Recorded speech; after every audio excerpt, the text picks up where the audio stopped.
Hello, hello, lovely souls. It's Sonia here with Fresh Approach Fitness, a wellness company. Guess what? We have made it to episode 40. Wow, 40. Thank you so very much for all of the support, all of the love, all of the encouragement on this journey. 40 episodes in, and I am so happy to be able to share this news with you. So thank you. Thank you. Thank you. It is January 11th, 2020. For those that are listening to this podcast live, we are talking about today a better life. You know, we're the second week into New Year's. Many of us made New Year's resolutions, and we made them for a purpose. And some of you might be sick and tired of talking about the goals, or feeling disappointed, or of not knowing how you're going to get going, or explaining yourself, or you've already lost your motivation. And that's what today's episode is all about. It's not going through the actions. It's about, do you have guts? Do you have a chip on your shoulder? Do you have that driving force to propel your desires and your actions forward to that next level, so you can seriously live that better life that you're trying to achieve? So we've set goals, we've set resolutions, and we do this throughout the year. We don't just save this for New Year's Eve. I mean, the majority of the goals are set for New Year's Eve, and you've heard me share this before. I actually will set a lot of goals when it comes back to school time in September. For me, that bears a heavier weight than New Year's, because it's a fresh start. You know, going back to school. When I was a kid, we had back to school supplies and back to school clothes, and we didn't do any of that for the new year, right? Because you were still in your school semester. So I almost see back to school September timeline as another way for a fresh start for a lot of people, including myself. But do you have the guts? Do you have that chip on your shoulder to continue to stay motivated throughout the year, throughout the days, throughout the moments where you don't have the energy or the will or the want or the desire, but you're still working towards that better life, right? So get comfortable. You know, we're going to be about 20, 25 minutes today. I'm not going to be too long today. I'm just going to touch the surface of the subject, but invite you all to reach out to me, whether, you know, you find me online at freshapproachfitness.ca, or you find me on any of the social media handles. I'm either under Sonia Janisse, SONYAJANISSE, or under Fresh Approach Fitness. I'll be able to answer any of the questions you have and help you get started on this if you don't know where to start, but more importantly, if you don't know how to continue. Because getting started is easy, right? Last week we identified, or anybody that was in the Goldilocks approach event that I did between the holidays, you know, we talked about breaking down the goals, identifying the goals and breaking down the goals. And it doesn't matter if these are professional goals, if these are personal goals. In my opinion, it should be a combination, because your life is a combination. Your life is a blend. And many of us separate the weekday from the weekend. So we have the difference. There shouldn't really be a difference. Yes, maybe you're working more, but the rest of your life, why can't it be the same? Why can't you build in some of those pleasures from the weekend into your day-to-day life? And we've talked about this a little bit, and it boils down to simple pleasures and silver linings, and doing what you like to do on your downtime and incorporating it in your day-to-day. So I'm not going to go too far on that. I want to talk about guts and the chip on your shoulder. Guts. Get uncomfortable to succeed. It takes a lot of discomfort in order for you to start all over again, right? Over the last year, I know so many people that have encountered so many changes. And with those changes, they were just trying to adapt. And that's okay. But I guarantee you, it is so much harder to catch up than it is to keep up. So whether it's financial goals, whether it's health and fitness goals, whether it's cleaning up around the house, it doesn't matter what these goals are. It is so much easier to keep up versus catching up, right? That's the difference. If you keep up every single day, you're not taking a day or two or a month or two or a year or two to catch up. And think about that for a second. If you fall behind financially, it takes a very long time to catch up. And how many people this year got hit with COVID, right? How many people got affected financially in one way or another and weren't able to bounce back very quickly and are beating themselves up because it takes time to catch up. So take that analogy and apply it to your life, any of your goals. First of all, what are your goals? What is that better life that you're working towards? And I would imagine every single one of you listening to this, you're in search for some sort of better life. Or you wouldn't be listening to this. You're in search of more. You don't know what it is.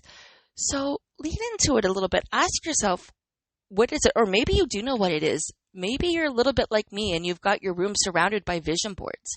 Well, what do those vision boards tell you? What story do they tell? For me, it's a feeling of slowing down.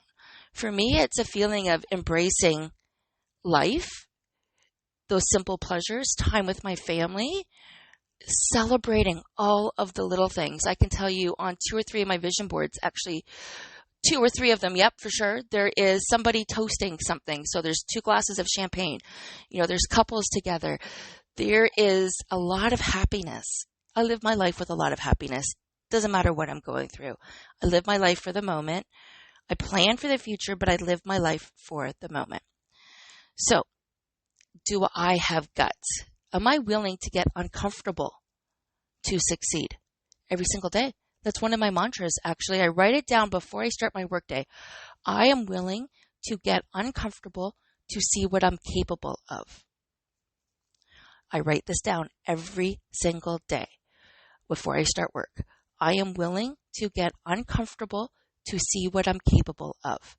I have the guts to succeed. Nothing. It's been years. I have drive and dedication for Fresh Approach Fitness. It has changed courses a little bit. I don't give up on it. I readjust my sails to reach my goal. Right?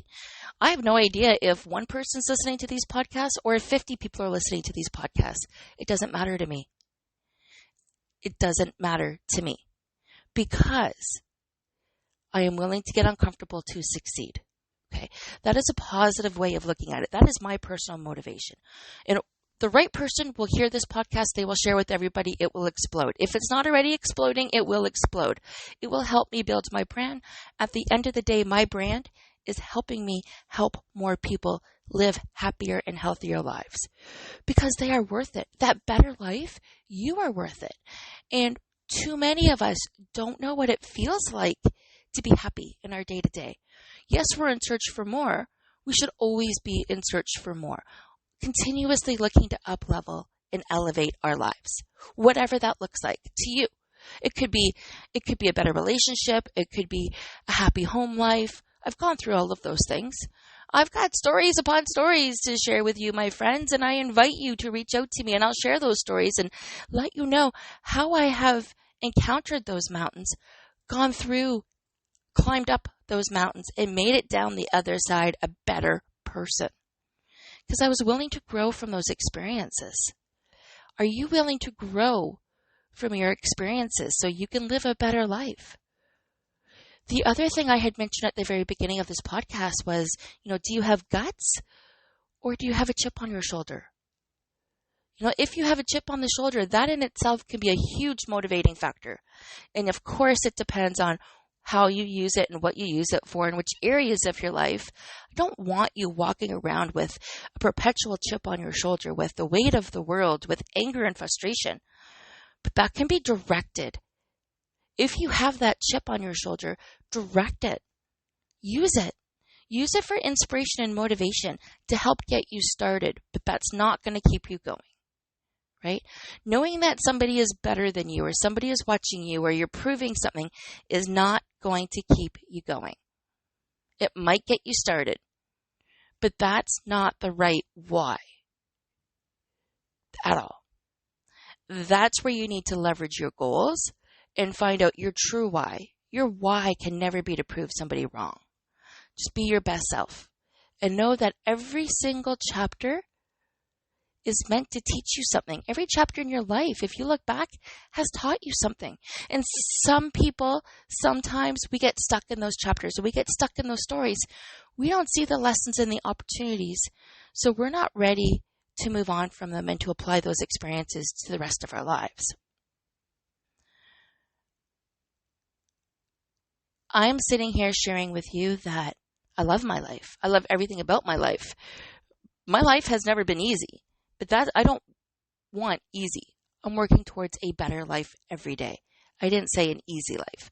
I have no problem working hard. I have no problem doing whatever it takes to move the needle closer to my dreams because I know I'm worth it, because I know what it feels like. It feels like those moments on the weekends, right? Those moments where you can do whatever you want. Those movements where you're spending time with people that you love. I apply those to my day-to-day, every single day, and that's what makes my life wonderful. Of course, there's things to do. There's the daily, there's cooking, cleaning, laundry, you name it. There's the day-to-day stuff, and that's not going away. But when you face those things with gratitude, laundry means I have clothes to wear. Laundry means I have electricity, so I can do laundry. Laundry means I have a washer and dryer in my house, and I have a house. The gratitude propels from there when you don't look at them as a chore. And that's part of keeping up versus catching up. When you're in the catching up mode, everything is an overwhelm. Everything. And so often we live our life like that. We're not pausing and reflecting. What can we bring into today to bring in those simple pleasures and to make it so we get to a point that we are simply keeping up? Is your kitchen clean every day when you start? If ours isn't clean every day, it's one of the first things I typically do. Not every day. It depends who's home and who's sleeping and what everybody's schedules are like, especially as the kids are getting older and they're sleeping in later. So sometimes that task gets put off until later in the day, but it gets done, right? We don't sit there and let the kitchen get dirty day after day without cleaning it up from that same day. If the overnight dishes somehow magically appear from the people that stay up later, which is not me. I think last night I was in bed super early, 9:30, and I think for the first time in a long time I fell asleep with the book on the pillow next to me. That happens, right? That's all good. So we take a few minutes and tidy up the kitchen today. That is a matter of keeping up. This weekend I did a very thorough clean on the house. It took 4 or 5 hours. I was washing down walls and baseboards and moving things and really, really cleaning all of the nooks and crannies. Not in the whole house, because that would have taken a lot longer. Certainly on the main floor. I did everything but my daughter's bedroom. And I felt amazing after. But for me, that would have been a major catch-up. I don't normally clean that thoroughly. It doesn't normally take that long. It can take anywhere between 2 and 3 hours. But our house isn't that big. It's a normal house. Our house isn't that big. And I do the work myself. It's something I'm thinking about maybe offloading when I'm ready financially and when I'm ready for space, to clear that space, because there is gratitude that I imply when it comes to cleaning. Every time I pick something up, I'm thankful that I have that thing. I'm thankful that I have the shower curtain that I get to clean. I'm thankful that I have the kitchen sink or the bathroom sink, because it means I have a house, and it means I have dishes, and it means I have food. But the process of carving 4 to 5 hours out of my day feels like it was me catching up. If you're in that mindset of, oh, there's so much to do, I don't want to start, I don't want to face it, and we get that way. We get that way with our goals when we feel overwhelmed. When we feel overwhelmed, we're not living a better life.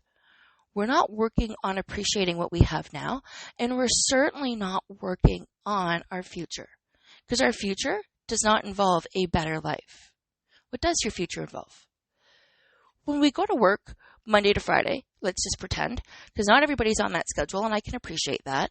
Even myself, when I'm running my business, I do work on the weekend, but it doesn't feel like work, and that's when I'm good, and that's exactly what I'm getting at. When I'm doing those hours during the weekend or in the evening, it doesn't feel like work most days, because I love it, because it's something I look forward to doing, because I am serving others and I am helping them live their best lives, and I'm on my schedule, and I've taken some time for my family, and I've taken some time for myself, and I planned out my day, and this is something I get to do. I don't have to do it. What if you went into your day with that exact same mindset with whatever it is that you're trying to accomplish? I have the guts to succeed. I am willing to get uncomfortable to see what I am capable of. I have a chip on my shoulder. Okay. The chip is motivating me to get started. Okay. Maybe you're upset with somebody. Maybe somebody said that they didn't think you can do it. Maybe somebody challenged you and you're taking it personally. Maybe you challenged yourself and want to improve on your personal best for a run or to get into a different size clothing because you've been there before. Well, those that have worked with me know I don't like working with the past. So if you were to say to me that, Sonia, I want to be a size 6 because I was a size 6 pre-pregnancy, that won't work for me. Why is it now that is important to you now and for your future self to get into that size 6? Tell me the new reasons, because what worked in the past isn't true now. That was part of your past story. And I'm not saying it won't work, but that motivation is different. That inspiration is different. We're not going to relive what we had. We're going to create a new future. We're going to create a better life, a happy and healthier life. So for me, a happy and healthier life includes routine, right? Routine. I purposely went to bed early last night. Yes, I was tired, spent some time outside, got some fresh air, had a beautiful, safe, social distancing walk with all of my kids and my grandson, and it was beautiful. I mean, we all got along. I mean, we've got really passionate personalities, all of us. So sometimes there's some fireworks and some quick emotions that arise, and I am very emotional. I have a very high intelligence, and I also have huge empathy, which means I pick up on other people, and I tend to take it personally, especially my family, when I only want the best for them. But yesterday was beautiful, and then we got to see a whole bunch of kids ice skating on a pond, and all you could hear was laughter. And I would have missed that if I didn't go to the park yesterday. We took the dogs, we took the baby, we got to see everybody, and that was good enough for me. It was my fix. They're all healthy, they're all happy, we're all social distancing, not seeing each other, so this was really safe. This was really good. So I got some fresh air yesterday. I also did a workout and got my cardio in yesterday. Also ate some balanced meals. So why am I sharing all of this? This was a Sunday. I went to bed early. I kept my bookends. My bookends are the beginning of the end of my day. From there, I have my morning routine and my evening routine. From there, I do what needs to be done. So you all know Mondays, for the most part, I do my podcast. I also worked out for 45 minutes this morning. Had a shower, got ready. I'm sitting comfortably so I can share this with you today. It's so much easier to keep up with the routine. It's so much easier to keep up when you've got structure in your life, when you're working towards a better life. It's so much easier to keep up if you have a budget and you're working on your financial goals. You all know that elevated finances is part of my plan for this year, part of my goal. And yeah, don't put those bills away. Look at them, right? Don't play catch up. Don't play catch up with your life. Because what's going to happen when you go to retire or we go to those weekends, you're exhausted. And you can think of it as even your day to day. When it comes to 6 o'clock, 7 o'clock, 8 o'clock at night, when you go to sit down, you're exhausted. Maybe you're sitting down at 10 or 11 o'clock at night and all you want to do is go to bed. And this is the norm versus the on occasion. There's something wrong with that. You've got to balance your day a little bit better and work towards your better life. Because you can't sustain that. Believe me, I know. You know, I used to run so many classes and take care of the kids and run them all over the place. And then sometimes all I would hear or feel like I was hearing was that it still wasn't good enough. Or I would feel that way. Who else has been there? Who else has felt that your actions still isn't good enough or you're not feeling good enough? Good enough for who, first of all? And are they walking in your shoes? And are they doing the best? And why did you think that hustling was your best? Part of my goal this year is to slow down. Slow down and to appreciate everything around me. And I know Tony's doing the same thing. He's slowing down a little bit to enjoy more, to appreciate more that comes at us, to live more in the moment and not worrying about everything that we want to do, but what we get to do. It's not a have to do. It's what we get to do. Okay, guys, I promise you 20 to 25 minutes today. I would love your takeaway on today's podcast. There will be, oh, my cat just grabbed my bracelet and now she's biting me. Okay, Zoe, normally it's the dogs. You guys don't hear too much about the cats. We do have 2 cats. We have a full house here. Listen, I will be doing a special giveaway for episode 40 like I did last week. Terry, you are the winner from last week. I will be sending you out an essential oil, so we will be in touch shortly. But this week, what am I going to give away? I'm going to give away some fizz, okay? Arbonne Fizz. If you haven't tried it, it is amazing. So I'm going to be giving that away this week. So what I'd like to hear from you is give me your best takeaway from today's podcast, okay? And do some sort of referral and tag me in it. Tag me in the referral on social media so I can see it. So if it's Instagram, it's hashtag fresh_approach_fitness. So it's tag me in there if you're using Instagram. And I will be giving away Arbonne Fizz for this week's prize. Thank you so very much and have yourself a fantastic day. Think about a better life. Think about the chip on your shoulder and think about guts. Okay. I'd love to hear from you.